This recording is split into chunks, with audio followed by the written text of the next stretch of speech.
같이 기도함으로 새벽기도 시작하겠습니다. 하나님 아버지 감사합니다.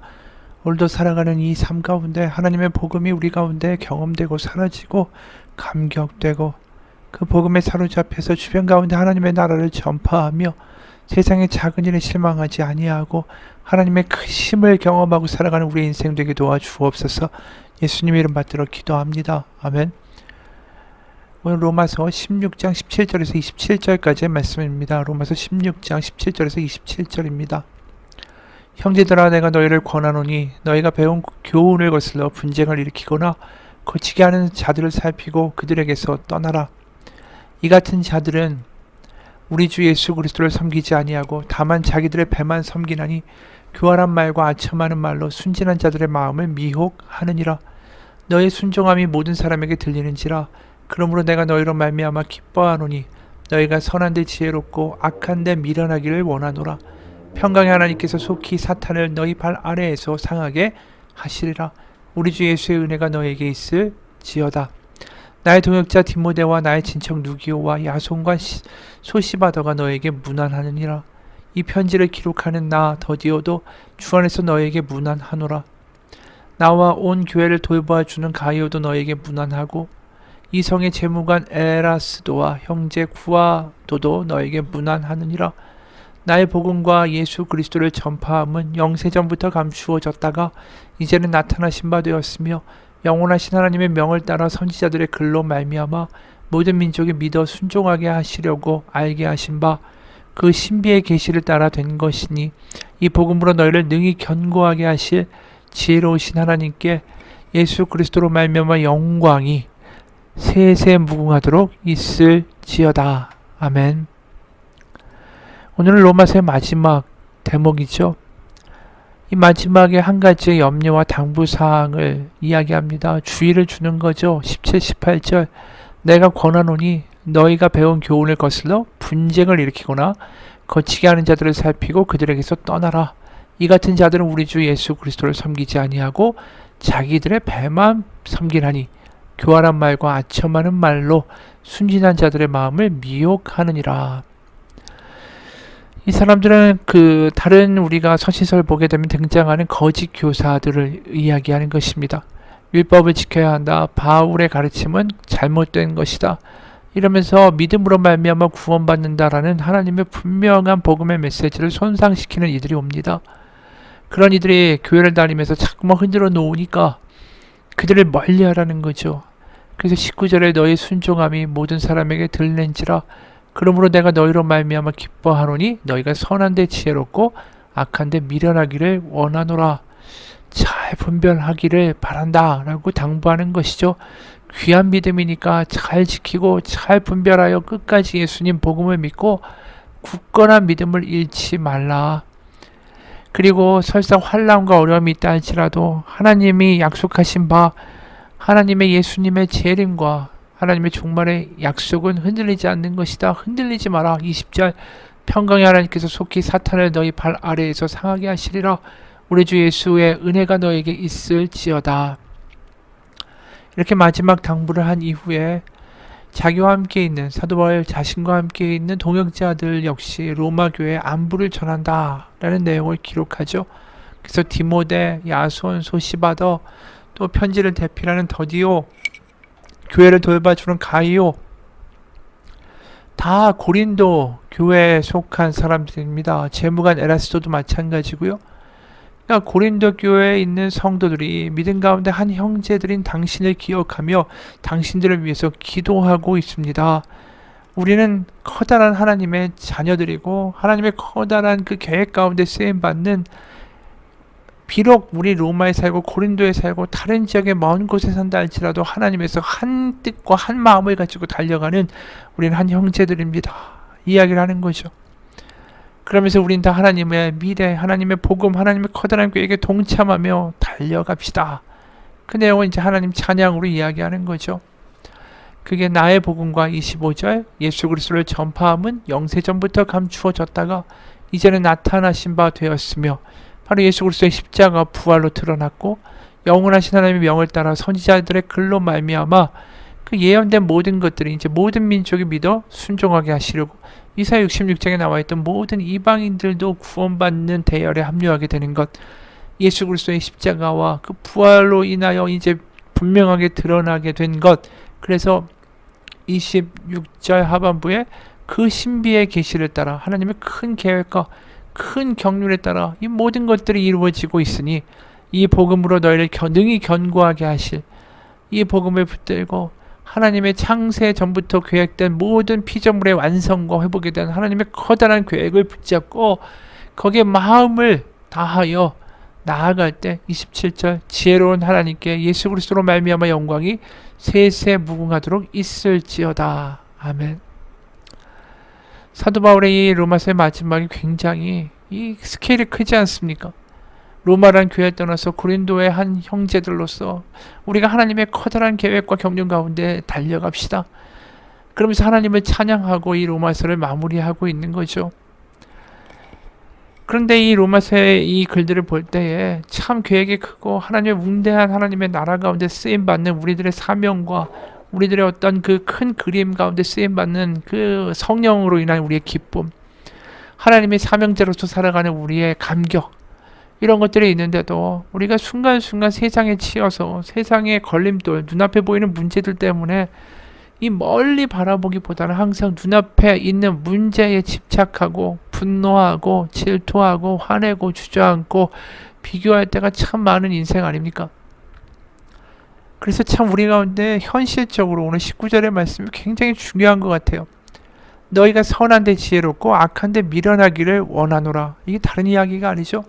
하나님의 크신 계획과 하나님의 살아계신 거, 하나님이 그래 다 아신다라는 그것을 믿고 나아가는 데는 이 분명하고 지혜롭기 원하고, 눈앞의 문제에 그냥 휩싸여서 거기에 끌려 내려가고 감정적으로 빠지는 데에는 좀 미련하고 둔감했으면 좋겠다 말씀하시는 거예요.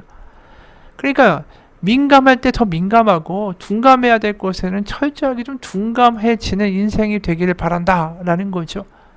근데 우리가 참 반대 아닙니까? 둔감해야 될 때는 민감해요. 다른 사람의 말 한마디에는 막 파르르 떨고, 아침에 은혜 받았다고 나오다가 길 가다가 아니면 아는 사람 만나가지고 몇 마디 듣고 비교, 잘됐다 뭐했다 이런 얘기 되면 괜히 시기심 나고 나 초라해지기 시작하고, 그러니까 그런 거에 오히려 둔감해야 되는데 그런 거에 민감해지는 우리의 모습들을 보게 된다라는 것이죠. 우리가 왜 이렇게 민감해야 될 때 민감하지 못하고 엉뚱한 곳에 우리의 마음을 쏟아버리게 될까? 하나님의 말씀이 우리 가운데 분명하게 있지 않기 때문이죠. 우리가 하나님의 말씀을 순간순간 붙잡고 그 말씀이 우리를 이끌어가는 삶을 살지 못한다면 우리는 그냥 무방비로 나아가서 옷을 벗고 다니는 사람하고 똑같아요. 아니, 전쟁터에 나가는데 우리가 갑옷을 입자고 갈라디아에서 얘기하지 않습니까? 에베소서에서도 얘기하지 않습니까? 우리가 갑옷을 입고 그 빛의 갑옷을 입고 전신갑주를 입고 이 수많은 공격과 말들과 비교와 질투와 억압과 시련들을 물리쳐내야 된다라고 이야기하지 않습니까? 그러니까 우리가 뭔가 무장돼 있어야 돼요. 깨어 있어야 되고, 그러려면 하나님의 말씀이 우리 가운데 뭔가 분명하게 사로잡혀 있어야 한다라는 거죠. 믿음은 그냥 물렁물렁한 게 아닙니다. 이 전신갑주를 입으라는 이야기나 우리가 시편 1편 봐도 주야로 하나님의 말씀을 묵상한다라는 것 자체가 이 물렁물렁한 신앙을 나타내는 것은 아니지 않습니까? 말씀을 묵상하면서 마치 사자가 그 자기의 먹이를 붙잡고 누가 가까이 못 오도록 으르렁 거리듯이 그 말씀을 곱씹고 묵상한다라는 거죠, 주야로. 그러니까 우리가 믿음을 물렁물렁한 게 아니라 결단이 필요하고 붙잡아야 되고, 우리의 현실을 넘어서서 하나님의 크신 계획을 볼 수 있는 우리의 삶이 될 수 있도록 말씀 가운데 끌려가야 되는 거죠. 말씀으로 우리의 삶을 해석할 수 있어야 되는 거죠. 그 단계까지 가지 않으면 우리는 세상의 말 가운데 그냥 무너져요. 야, 너 왜 이렇게 초라하냐? 초라한 것 같아요. 옆에 사람이 너무 잘 됐대요. 그럼 나는 그 어떤 사람의 표정 보면서 순식간에 무너지면서 우울해지고, 나는 왜 이러냐, 내 인생 왜 이러냐, 이렇게 되고 말아요. 뭘로 해석한 것입니까? 그 상대방의 말로 나의 인생을 비교하며 해석해 버린 거예요. 우리가 우리의 인생을 하나님의 말씀으로 해석할 능력이 없다면 우리는 엉뚱한 것에 민감해지는 인생을 살 수밖에 없다라는 거죠.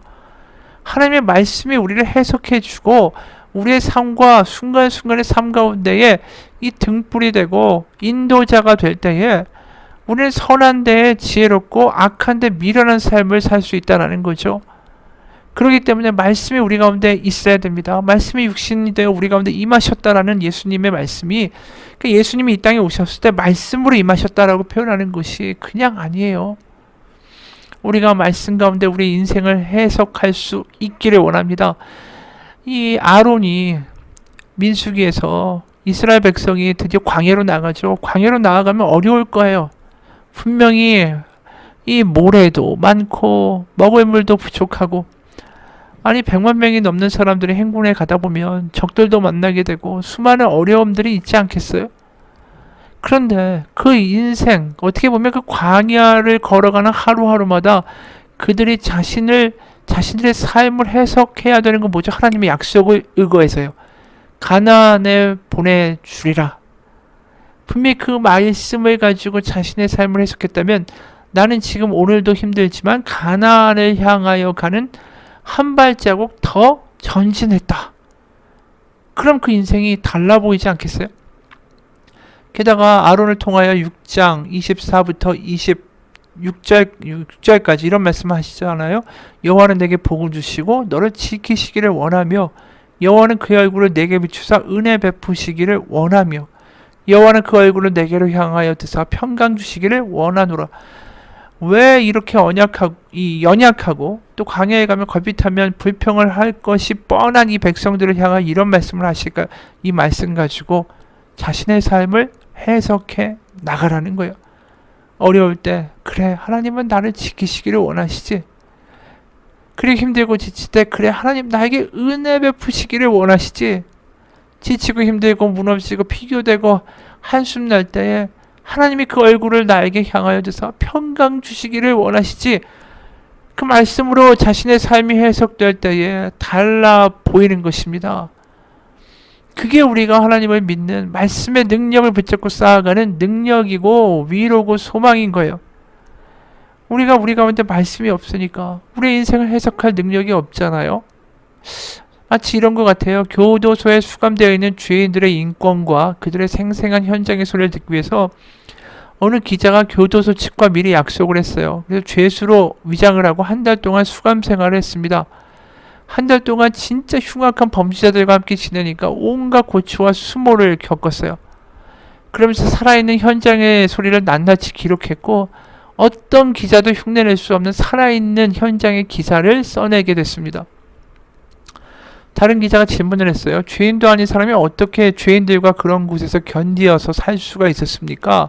그때 이 사람이 이런 이야기를 하죠. 전 그들과 분명히 다른 게 있었습니다. 전 언제든지 그 고통스러운 곳에서 마음만 먹으면 말 한마디로 빠져나올 수가 있었습니다. 갇혀있는 죄수들의 고통이 빠져나올 수 없는 희망 없는 고통이었다면 전 언제든지 벗어날 수 있는 희망이 있는 고통이었죠. 그래서 그 고통을 오히려 감미로웠습니다. 뭐라고 이야기합니까? 자신에게는 나아갈 수 있는 소망이 있는 고통이기 때문에 이 고통이 고통으로 느껴지지 않았다라는 거죠. 우리 인생도 마찬가지예요. 하나님의 눈으로 하나님의 말씀으로 해석해질 때에 지금의 어려움이 어려움으로 보이지 않을 수 있다라는 것이죠. 우리의 순간순간 감정으로 우리를 해석하지 마십시오. 다른 사람의 말로 우리 인생을 해석하지 마십시오. 하나님의 말씀으로 우리의 인생을 해석하고 그 말씀을 붙잡고 우리의 인생의 현실을 다시 볼 수 있는 능력이 될 때에 우리는 분명히 선한 데 지혜롭고 악한 데 미련한 인생을 살 수 있게 될 것입니다. 하나님이 그래서 말씀을 주신 거 아니겠어요? 어느 선교사님이 선교지에서 40년을 보냈어요. 부부가. 고향으로 돌아가기 위해서 영국행 배를 타게 됐습니다. 그리고 편지를 후원자들에게 보냈어요. 수십 년 만에 처음으로 고국의 해안선을 바라보면서 남편이 아내에게 말합니다. 이 오랜 시간 지났으니 우리를 환영하라고 나온 사람이 있을지 모르겠네. 배가 항구에 도착하니까 노부부는 손을 잡고 배에 갑판 위에 섰습니다. 근데 놀랍게도 수많은 사람들이 환호하며 있는 것을 보게 됐어요. 악대 연주와 함께 사람들이 환영합니다. 당신이 자랑스럽습니다. 라고 쓴 현수막을 들고 있었어요. 남편은 감동했죠. 정말 놀랍구려. 부부는 행복한 미소를 지으며 짐을 가지러 아래층으로 내려갔어요.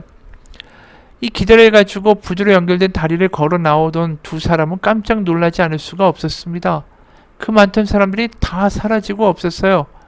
결국 알게 된 거죠. 그 수많은 환영 인파가 자신들을 맞이하러 나온 사람들이 아니었다라는 사실을. 그러니까 그들이 왜 나왔냐면 외교 활동을 성공적으로 마치고 돌아온 정치인을 환영하기 위해서 나왔던 것입니다.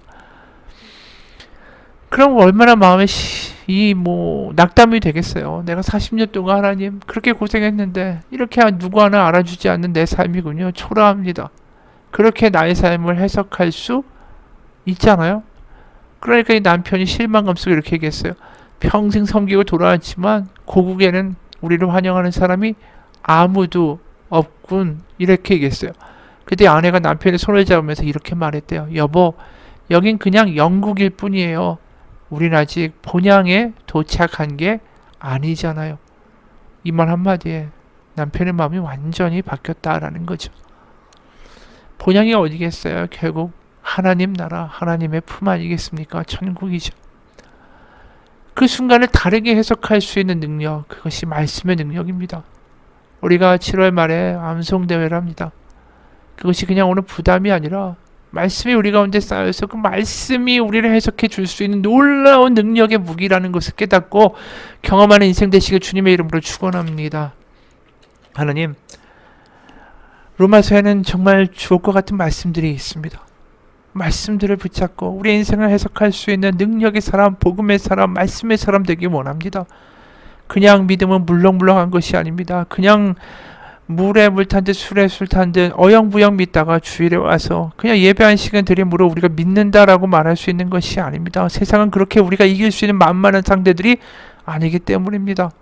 하나님 말씀 가운데 우리 인생을 해석할 수 있도록 말씀에 붙잡혀 살아갈 수 있도록 하나님 우리 가운데 말씀의 씨앗을 심어주시고 말씀을 암송할 때에 그 말씀이 우리 가운데 영과 골수를 쪼개며 우리의 삶을 순간순간 이끌어가는 놀라운 경험들을 하게 하여 주옵소서. 예수님 이름 받들어 기도합니다. 아멘.